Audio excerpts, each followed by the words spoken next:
So, the news has come out today that Pope Francis has sat down with unrepentant sinners. Oh my God, this is absolutely crazy. How have we arrived in 2023 that Catholics are eating with sinners? That people that haven't repented of their sin. Where did the Pope get this idea from? Was it from... Oh, I know, I remember, I read it somewhere in the Gospel. Yeah, Christ used to eat with sinners as well.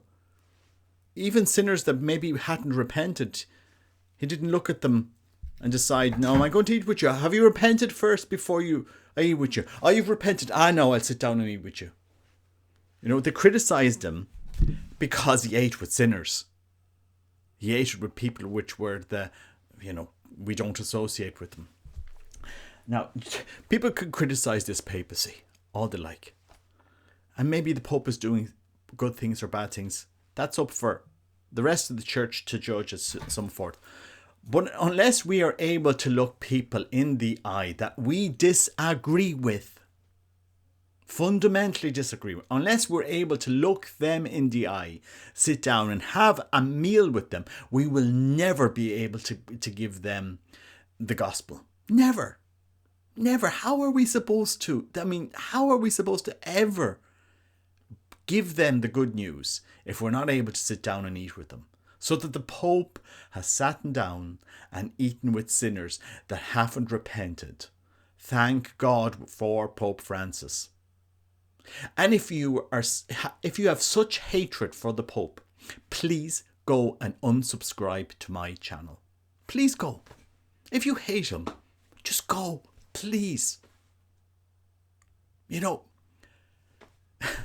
we are utterly failing to preach the gospel in this world. You know, to people that need to know the good news, that maybe nobody has sat down to give them the good news. Because I can guarantee you, it's never just one problem in their life. There could be a whole series of problems in some people's lives, whole layers of problems in some people's lives. And we have to be able to sit down with them, to look them in the eye, to have a conversation, to understand their life. You know, and this, the video's going around now that Pope Francis, it just went out on, I've just seen it here. Pope Francis, group of transsexual individuals invited to Pope Francis' table at the Vatican lunch for World Day of the Poor on Sunday. They have received signal favour from Pope Francis for 2 years, but are still living in their assumed gender. Okay? So they're still, and according to people, they haven't repented because they're still living in their assumed gender. How long does it take? How long does a process of conversion take in some people's lives? How long does it take to evangelize? How long does it take to give the good news? How long does it take to walk with people?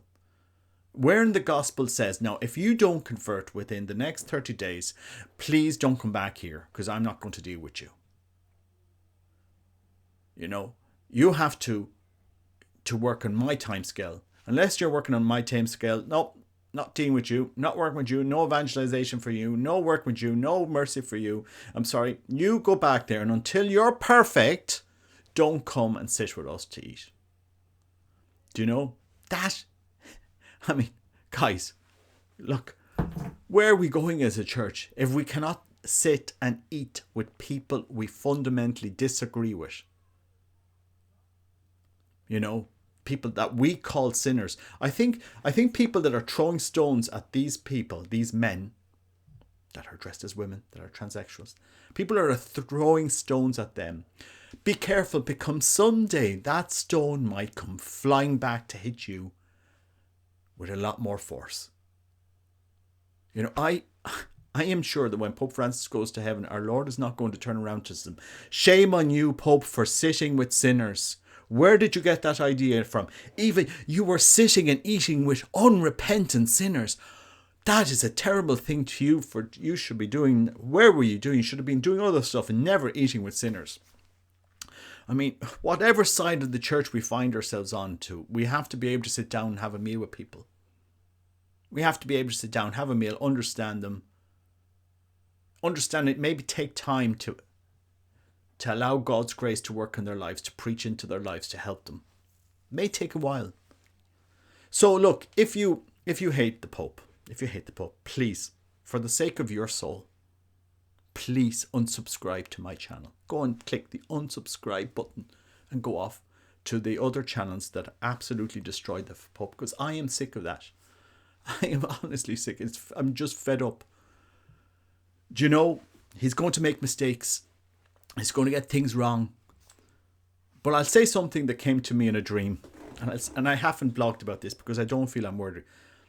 You know, when we talk about the third secret of Fatima and the Pope that is climbing the hill, the Pope referred to in the third secret of Fatima is actually Pope Francis. And I know this has caused shock to people that I'm saying this, but other people have been saying the same thing. So if we are living in these times, and that is the Pope that has been prophesied, you know, what are we facing? You know, everybody has a right to be loved and to be known by God. And we have a right to minister to them in the sense we have to be able to bring them along. Some of these people have never been catechized. They've never known what it is to be no God. They've never been told. It's not like some of these people grew up in the perfect Catholic boarding school, secondary school, university, and had all of the education and access to the pontifical university, the university, and be given a Bible and the catechism, and be given everything. Some people don't realize, you know, what some people have been through. And again, I'm not defending for one moment at all that ideology, at all. I've podcasted enough to say I am fundamentally disagree 100% with that ideology. I think that the rainbow washing of this world, this uber religion, is crazy. But at the end of the day, you have to be able to sit down with somebody and have a meal with them to be able to evangelize to them. So if you hate the Pope, please unsubscribe to my channel. Don't go with the comments, because I don't need you following. I don't need that hatred. You know, because we're not called to hate anybody. We're simply not called to hate anybody. And again, the confusion in the church, I leave it up to the church to resolve their confusion. I'm not going to hear defending the confusion that's going on, that I would do things differently, we do things differently. But I'm defending that specific principle. Christ never said, do not eat with sinners until you're sure that they've repented. And then only after they've repented, then you can go and eat with them. The most it goes back to what sometimes we create an idol of God that is not actually God. Christ didn't say, do not eat with sinners until they've repented. How would you ever be able to evangelize in them? You talk to them, look them in the face, you understand them. And then you'll be able to speak into their heart and say, well, did you look at life this way? Have you considered it this way? How do we give them the good news if we can't look them in the face and talk to them and walk with them?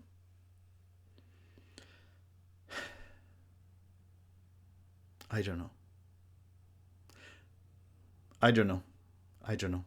Sometimes I think we can be so traditional, we haven't an ounce of the gospel in our life.